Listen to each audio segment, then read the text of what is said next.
بطاقة إنتاجية كبرى تعكس حجم الرهان، دخل مصنع تحلية مياه البحر بالرأس الأبيض بولاية وهران مرحلة الإنتاج الكامل بعد بلوغ قدرة تصل إلى 300 ألف متر مكعب يوميا، ليتحول إلى منشأة حيوية تعزز قدرات الولاية والمناطق المجاورة في تأمين هذا المورد الحيوي وتلبية احتياجات المواطنين.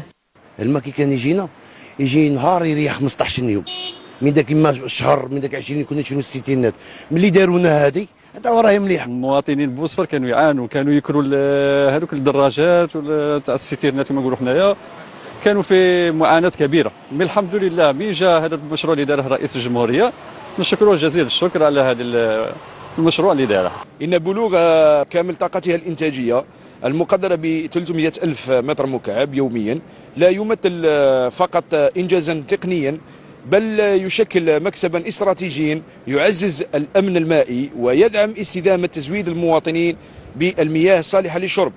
ومنذ دخولها حيز الخدمه ساهمت المحطه في انتاج اكثر من 92 مليون و600 الف متر مكعب من المياه المحلات. داخل غرفة التحكم تتابع مختلف عمليات التشغيل بأحدث الأنظمة التقنية، حيث تسهر كفاءات جزائرية على مدار الساعة على ضمان الأداء الأمثل للمصنع والحفاظ على جاهزيته بعد بلوغه أعلى مستويات الإنتاج. وتعتمد المحطة على منظومة تقنية متطورة وأنظمة حديثة للمراقبة وللتحكم تسمح بمتابعة كل مراحل تحلية مياه البحر وضمان استقرار الإنتاج وفقا للمعايير المطلوبة، كما أن تكاتف الجهود الإطارات والعمال إلى جانب جاهزية التجهيزات يشكل عملا أساسيا في ضمان استمرارية الخدمة وتأمين تزويد المواطنين بالمياه الصالحة للشرب.